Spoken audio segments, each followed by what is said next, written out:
menetapkan strategi defense in depth atau pertahanan berlapis. Konsep ini ibarat sebuah kastil yang punya banyak lapisan, ada parit, tembok luar,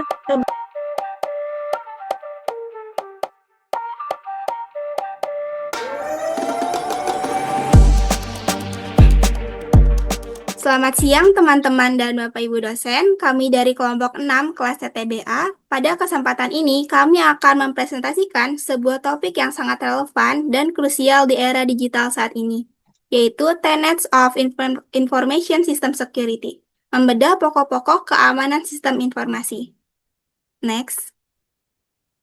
Berikutnya adalah anggota kelompok kami. Yang pertama dengan saya sendiri yaitu Amelia Zulkarnaen. Lalu selanjutnya ada Kalovento Kristo Robert Fawad.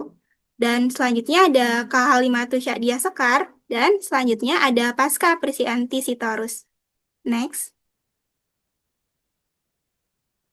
Berikutnya adalah agenda pembahasan kita pada hari ini.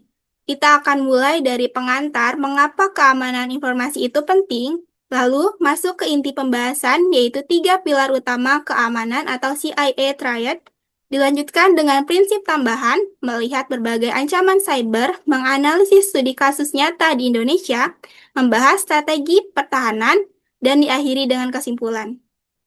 Next.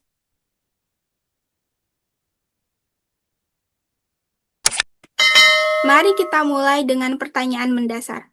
Mengapa kita harus peduli dengan keamanan informasi?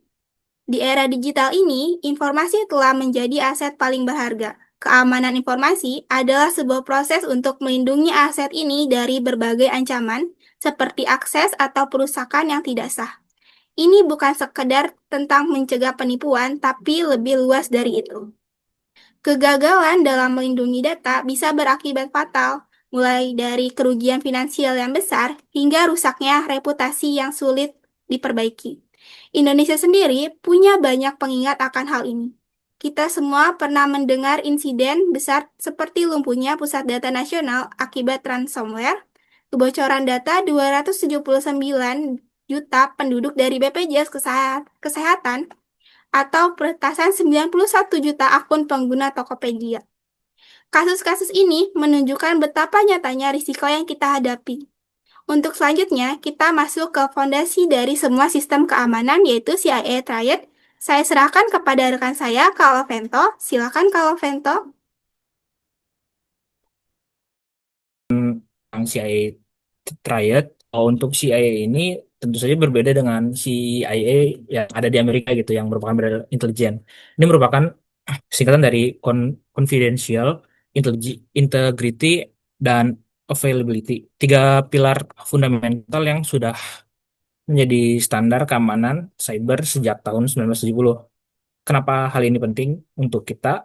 Kalau kita bisa lihat di Indonesia, kita sudah mengalami 3.300 serangan cyber per minggu. Kemudian kerugian yang ditimbulkan itu mencapai 14,5 triliun, itu berdasarkan data di tahun 2022. Kemudian serangan DDoS ini meningkat 358% di tahun 2025. Tentu merupakan angka yang fantastis. Indonesia sendiri bahkan memiliki ranking tertinggi untuk serangan cyber di Asia Tenggara. Kemudian yang unik dari CIA Triad ini adalah ketiga pilar ini saling terkait seperti segitiga, yang dimana jika salah satu sisinya rusak, maka semua struktur yang ada itu akan ikut rusak. Contohnya, misalnya ada malware yang merusak integrity, maka malware itu juga bisa mencuri informasi di confidentiality dan sekaligus mengganggu sistem di availability. Jadi pendekatan holistik, keamanan harus holistik, yang nggak bisa fokus pada satu pilar aja gitu.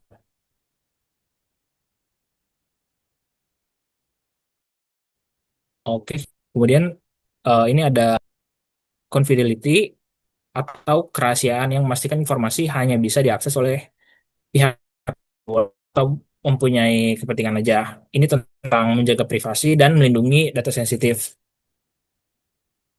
Teknologi utama untuk melindunginya ini itu ada beberapa. Yang pertama ada inskripsi AES 256, itu merupakan standar emas yang secara sistematis butuh triliunan tahun untuk dipecahkan. Kemudian ada multi-factor authentication, itu merupakan kombinasi faktor dan biometrik. Lalu ada VPN dengan IPsec dan SSL atau TLS untuk komunikasi aman. Kemudian keempat ada akses kontrol atau ABAC yang merupakan kontrol akses dinamis berdasarkan konteks real time. Kemudian ada ancaman di 2025 yang makin canggih. Pertama ada identity based attacks, ini naik 84%, yang dimana penyerangnya ini memakai kredensial yang valid. Kemudian ada AI phishing dengan deepfakes yang sangat meyakinkan. Lalu ada info stealer, malware seperti Lumina dan Redline yang mencuri kredensial. Dampak nyatanya di Indonesia ini, salah satu contoh kasusnya ada BPJS Kesehatan di tahun 2021 lalu, di mana 279 data bocor. Itu merupakan 82% populasi Indonesia. Kemudian ada juga data Tokopedia yang bocor di tahun 2020. Eh, Data yang bocor itu kira-kira 91 juta user records yang dijual di dark web. Ini menunjukkan betapa kritisnya perlindungan konfidensial untuk organisasi besar. Selanjutnya ada integrity dan availability. Integrity itu memastikan data tetap akurat, konsisten, dan tidak dapat diubah secara ilegal. Contohnya ada teknologi perlindungan, di mana ada hash function seperti SHA-256 yang menghasilkan sidik jari digital untuk verifikasi. Kemudian ada digital signature dengan PKI. Ini bertujuan untuk memastikan keaslian dan non-repudiation. Kemudian ada database constraints, ada yang terdiri primary key, foreign key, dan bertujuan untuk menjaga konsistensi. Lalu ancaman terhadap integriti perkembangan dengan ada data tampering oleh insider threats, kemudian ada AI model model reasoning yang meracuni training dan data AI, lalu ada supply chain compromise yang menyisipkan kode jahat ke dalam software. Selanjutnya ada availability yang memastikan sistem selalu dapat diakses saat dibutuhkan. Ini ada rate redundancy, load balancing, disaster recovery. Dari itu tadi itu menghasilkan beberapa ancaman. Di antaranya ada 20,5 juta serangan DDoS yang diblokir di kuartal pertama tahun 2025. Terus ada ransomware yang naik 126% dengan rata-rata kerugian 5,5 juta dolar per track. Bahkan ada kasus terburuk, contohnya PDN ransomware di tahun 2024, yang ada kurang lebih ada 210 instansi pemerintah yang terpengaruh ransom ini, dan kerugiannya itu kira-kira 8 juta dolar, tapi hanya 2% saja data yang bisa terbackup. Ini menunjukkan kegagalan availability dalam devastating. Selanjutnya yang merupakan ringkasan dari semuanya ini bisa dilihat pada slide, di mana confidentiality ini melindungi dengan enkripsi, kemudian bisa diserang dengan identity thief. Kemudian ada integrity, di mana ini menjaga dan dengan hash function, namun bisa diserang dengan data tampering. Kemudian yang terakhir ada availability, yang menjamin dengan redundansi, namun bisa diserang via DDoS dan ransomware. Yang harus kita ingat untuk ketiga pilar ini adalah semua atau masing-masing pilarnya itu seperti rantai, jadi saling mengikat gitu. Jadi ada beberapa langkah konkret yang bisa diambil. Pertama ada implementasi melalui Zero Trust Architecture, kemudian regular backup testing. Jadi nggak hanya backup, tapi ada prepare untuk recovery-nya, kemudian employee training yang komprehensif, dan ada adopt an IST Cyber Security Framework 2.0. Demikian dari saya. Selanjutnya akan dilanjutkan oleh rekan saya. Baik, kasih kalau Vento atas penjelasannya. Setelah kita mengenal tiga pilar utama tadi, yaitu CIA, ada dua prinsip tambahan yang juga sangat penting dalam keamanan cyber. Yang pertama ada autentikasi, atau dalam bahasa sehari-hari disebut proses verifikasi identitas. Adalah hal yang pertama dilakukan sistem untuk memastikan bahwa pengguna adalah benar-benar siapa yang mereka klaim. Mungkin sederhananya proses untuk menjawab pertanyaan siapa Anda. Dan contoh paling umumnya adalah saat kita memasukkan password, saat kita membuka akun media atau aplikasi mobile banking. Namun, seiring berjalannya waktu, autentikasi itu terus berkembang. Sekarang mungkin kita bisa pakai sidik jari atau bahkan kode OTP yang dikirim ke ponsel kita. Tujuannya tetap sama, yaitu memastikan bahwa orang yang mengakses adalah orang yang benar-benar berhak. Lalu setelah berhasil masuk ke sistem, memastikan bahwa setiap tindakannya itu bisa dipertanggungjawabkan. Nah, yang kedua ini ada nirsangkal atau non-repudiation adalah sebuah konsep dalam keamanan informasi yang memastikan bahwa suatu tindakan atau pesan yang dilakukan atau dikirim oleh seseorang itu tidak dapat disangkal atau dibantah oleh pihak tersebut di kemudian hari. Mungkin contohnya bisa kita lihat dalam penggunaan tanda tangan digital saat menandatangani kontrak secara online atau pada saat sistem mencatat log aktivitas pengguna secara otomatis. Nah, hal ini juga penting agar tidak ada ruang atau manipulasi atau juga pembelaan palsu ketika terjadi pelanggaran. Selanjutnya, Kak. Ya, pada dasarnya, jadi hampir semua serangan cyber itu bertujuan untuk merusak atau mencuri informasi dari tiga pilar utama keamanan, mencakup kerahasiaan, integritas, dan juga ketersediaan.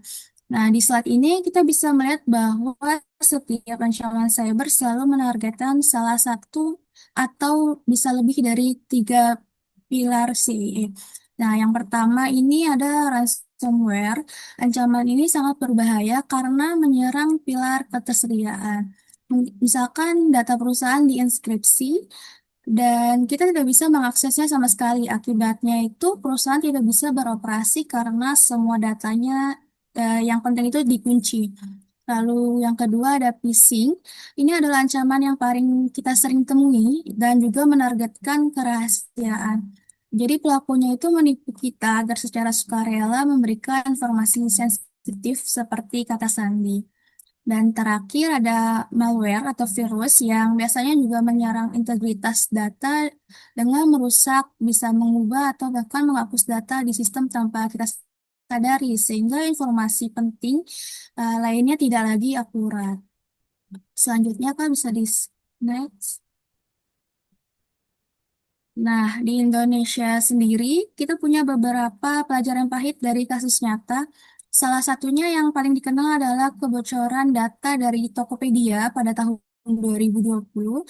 Jadi, sebanyak 91 juta data akun pengguna bocor ke internet gelap atau dark web, termasuk informasi pribadi seperti email, nama, dan juga nomor telepon. Nah, lalu setahun kemudian pada tahun 2021 sama juga terjadi kebocoran yang jauh lebih besar yang terjadi pada sistem BPJS Kesehatan. Di sini datanya lebih dari 279 juta penduduk Indonesia, termasuk NIK, alamat, sehingga estimasi penghasilan itu juga dijual oleh peretas secara bebas di forum daring. Dan dampak dari contoh kasus ini yang pertama adanya erosi kepercayaan publik. Jadi ragu untuk menggunakan layanan digital karena merasa data tidak lagi dilindungi dengan baik. Lalu yang kedua, peningkatan risiko penipuan massal karena data yang bocor itu bisa digunakan oleh penjahat cyber untuk kejahatan yang lebih lanjut. Untuk selanjutnya akan dijelaskan oleh rekan saya yaitu Kak Paska. Silakan Kak. Selanjutnya, ada pola yang mengkhawatirkan antara reaktif dengan proaktif. Di slide ini kita melihat bahwa pola yang cukup mengkhawatirkan dalam banyak organisasi di Indonesia. Kebanyakan dari mereka masih bersifat reaktif, yang artinya mereka baru bertindak setelah terjadi insiden keamanan. Sayangnya, keamanan yang sering dianggap sebagai beban biaya bukan sebagai bentuk investasi strategi yang bisa mencegah kerugian jauh lebih besar. Karena itu, perlu ada pergeseran paradigma dari yang awalnya pasif menjadi lebih proaktif. Nah, 4 hal ini bisa kita garis bawahi dari studi kasus di bawah ini, yaitu yang pertama ada terlambatnya bertindak. Tindakan baru dilakukan setelah terjadinya insiden. Lalu, ada pula salah pandang soal keamanan. banyak yang menganggapnya sebagai beban, bukan perlindungan. Ada juga minim strategi pencegahan, kebijakan atau sistem preventif yang seringkali tidak tersedia. Lalu yang terakhir, perlu paradigma baru, yaitu membangun budaya proaktif dan berpikir jangka panjang. Boleh di next, Kak?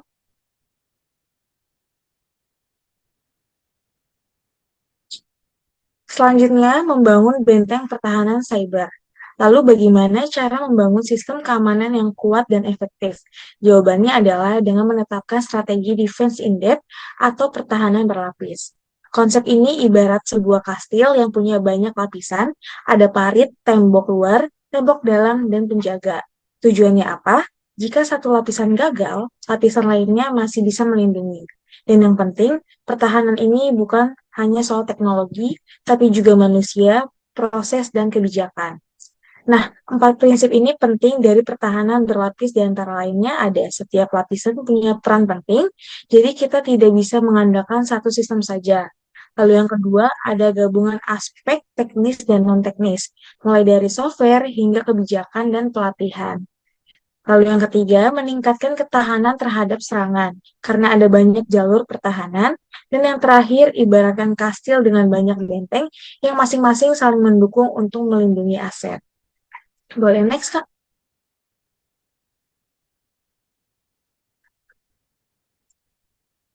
Di slide selanjutnya ada wujud nyata pertahanan berlapis.